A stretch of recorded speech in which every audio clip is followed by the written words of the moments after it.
Bonjour à toutes et à tous et bienvenue sur la chaîne YouTube de iComics pour cette vidéo des sorties du mois de juillet 2022. Ce mois-ci, on aura deux titres qui sortent. Vas-y Emma, tu peux rentrer, vas-y, t'inquiète pas, on est en plein tournage mais ça le fait.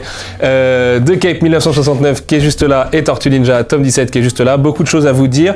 Je sais pas par où commencer. On va peut-être commencer par les tortues parce qu'il y a un vrai sujet sur les Tortues Ninja. Tortue Ninja tome 17.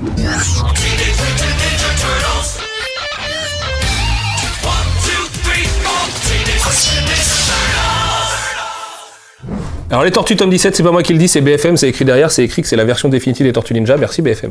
Et un page turner redoutable au dessin superbe de comicbook.com, c'est vrai, vous marquez des points. Coucou David, ça va? Et bah du coup déjà le tome 17 de la série, c'est l'antépénultième tome de la série Tortues Ninja, puisque le tome 18 sera l'avant-dernier et le tome 19 sera le dernier tome de la série régulière. Le tome 18 sort en fin d'année, le tome 19 sort en mars 2023 pour les 5 ans des Tortues, un mois où on prépare beaucoup de surprises, vous le savez, on va rentrer dans un semestre Tortues Ninja là, à la fin de l'année avec la sortie de l'Astronine. Il y aura aussi Shredder in Hell du coup en mars 2023 évidemment. Il y aura aussi les micro-séries Villains qui arrivent pour de vrai au mois de septembre. Il y a aussi Tortue Ninja Classics tome 4 qui arrive. Il y a aussi, je crois que c'est à peu près tout, je vais quand même me calmer parce que ça fait beaucoup de sorties Tortues déjà. Pour la petite info, alors j'ai le droit de rien vous dire, mais j'ai été en rendez-vous avec nos amis de Nickelodeon hier pendant un petit moment et j'ai vu des choses et il va y avoir une belle actu Tortue en 2023, croyez-moi, voire plusieurs belles actus Tortues en 2023, que ce soit du média, mais pas seulement. Voilà, il y a plein de choses. Ça fait trop plaisir. Je vous le dis, ça fait trop plaisir parce que ça fait 5 ans qu'on a l'honneur de publier cette licence, que ça a été globalement un sacré chemin de croix et qu'on voit vraiment le bout du tunnel. Alors tous les tomes ne sont pas encore rentables et tout ça, je vais pas vous embêter sur la question de l'argent. Par contre, si on parle de sous, il y a un sujet à aborder. Ce tome est vendu à 17,90 €. C'est cher, je le sais, je l'entends. C'est pas mon choix, c'est pas moi qui ai décidé. C'est comme ça, je n'y peux rien, c'est le contexte des comics, de la fabrication, du cartonné, des pages couleurs. J'aurais aimé que ce soit 16,90, c'est 17,90. En plus, le tome 17 est un peu fin, alors je vous rassure, le prochain, lui, fera 6 numéros et sera vraiment beaucoup plus épais, le 19 aussi, et seront à 17,90 aussi. C'est-à-dire qu'il n'y a pas, malheureusement, et c'est peut-être par mégarde de ma part, j'aurais peut-être dû intervenir plus fort à un moment donné dans la production, mais il n'y aura pas de changement de prix en fonction des paginations. Là, pour l'instant, sur les Tortues, juste une augmentation de prix parce que, voilà, sur iComics, on cherche des nouvelles logiques. Par ailleurs, donc, vous savez, il y a beaucoup de sorties d'ici la fin de l'année. The l'Astronine sera à 29,90, mais on vous fait péter une fab de l'espace dessus. Shredder in Hell aussi. Cette fab de l'espace, elle fait partie d'une politique iComics qui, elle-même, s'inscrit dans une nouvelle logique pour le label. On va fêter nos 5 ans. Il y a des nouveaux formats à développer, on a parlé de souple un peu dans ces vidéos, on a parlé de nouveaux moyens de diffusion, on a parlé de réimpression, de nos classiques entre guillemets, d'exploitation de notre fonds de catalogue aussi. Ce que je peux vous dire, c'est qu'en termes de nouveautés, il y aura un petit peu moins de nouveautés en 2023, on en aura une quinzaine à peu près de nouveautés pures, stricto sensu, de trucs qui n'ont jamais été traduits, publiés en français, mais toujours autant de titres avec certaines republications, dans d'autres formats, avec d'autres directions artistiques. Ça, je peux vous le dire. Globalement, notre but, ça va être de faire un peu plus cher, vachement plus luxe, et moins luxe et moins cher.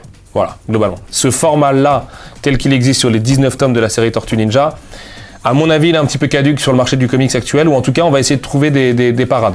On le sait, le comics, c'est cher de base. Donc, ce qu'on se dit, c'est que si on vous fait des bouquins méga beaux et un peu plus chers, façon 404 Comics, vous serez au rendez-vous. Et vous êtes au rendez-vous avec 404 Comics, donc c'est la preuve que c'est peut-être la bonne voie. À la fois, on entend bien aussi qu'on a quand même des séries qui sont parmi les meilleurs vendeurs du marché, les Lock and Key, les Rick and Morty, Scott Pilgrim, tout ça, qui va y avoir de l'actualité autour de ces licences-là.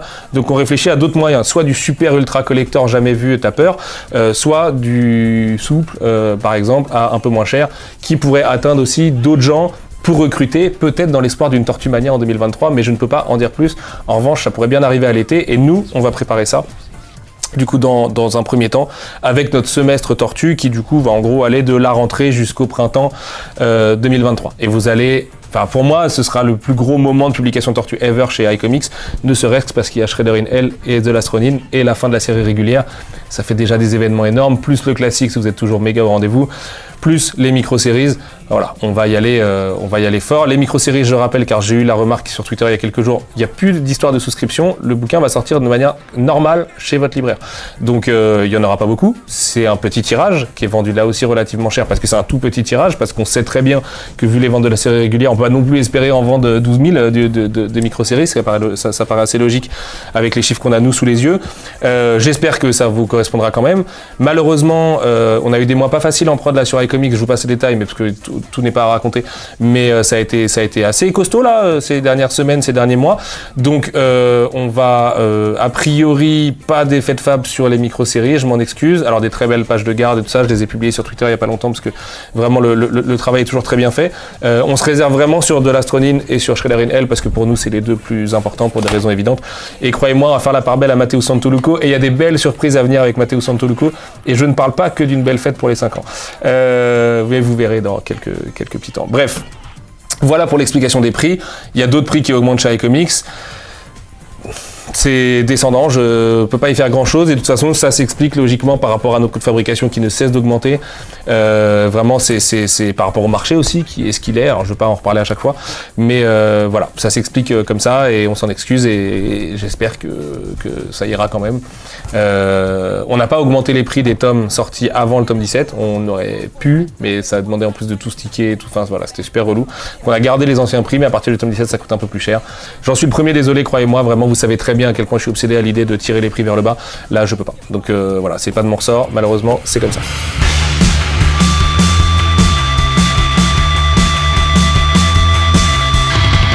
Ce mois-ci, on a aussi deux Cape 1969, toujours de Joe Hill, c'est écrit en gros dessus. Tom qui va revenir du coup sur l'histoire du daron de notre héros. Alors héros, c'est un peu un grand terme, avec cette magnifique page de garde aussi, c'est un hélicoptère et du napalm. Évidemment, en 1969, Vietnam et compagnie.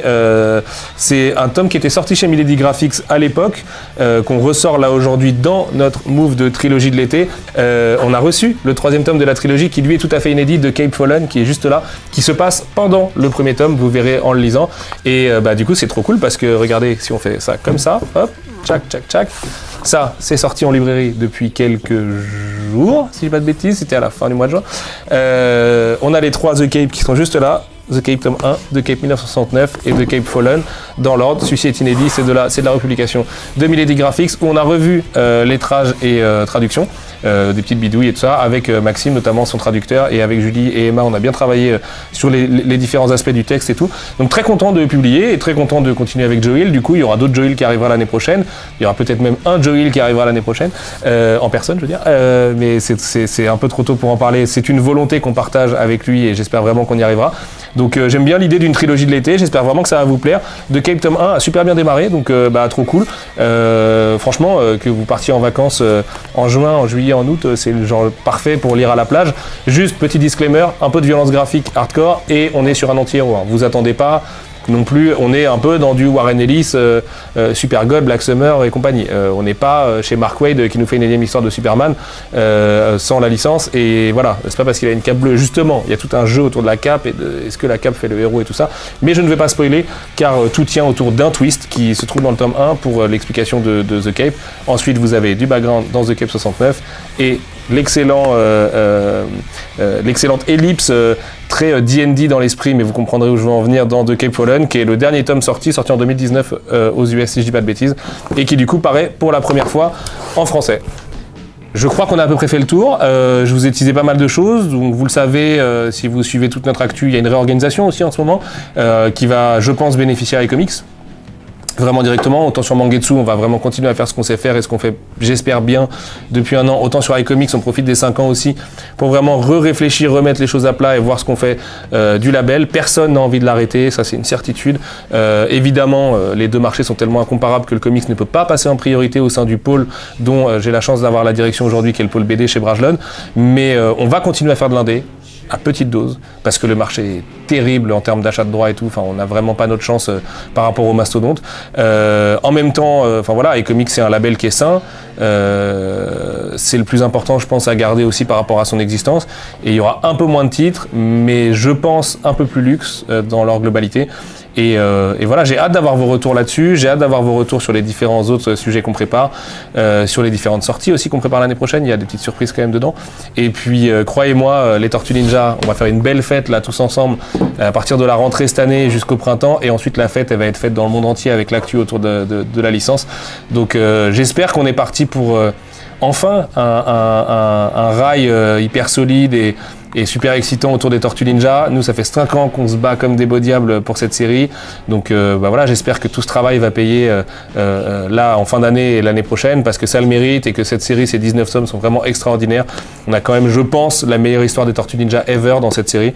Donc bravo Tom Valls, bravo Matteo Santoluco et tous les Dave Wachter et enfin voilà tous les artistes qui ont travaillé dessus, parce que vraiment c'est une série, et Kevin Eastman, je suis obligé de citer, il est quand même crédité dessus, qui sera à la Comic Con Bruxelles d'ailleurs. J'ai pas les dates exactes, mais allez voir sur internet, il sera l'invité de la Comic Con Bruxelles. Voilà, c'est un honneur, un plaisir, et puis The Cape aussi c'est solide, donc on est très très content de vous proposer ça. Mine de rien, ça commence déjà à prendre de la place dans la bibliothèque juste pour des sorties là de cet été. Moi je vous dis rendez-vous le mois prochain du coup pour les sorties du mois d'août, où du coup je vous représenterai The Cape Fallen un peu plus en détail, et puis plein d'autres choses, et on parlera là aussi un petit peu plus en avant de la rentrée. D'ici là, prenez bien soin de vous, lisez des comics, ciao tout le monde.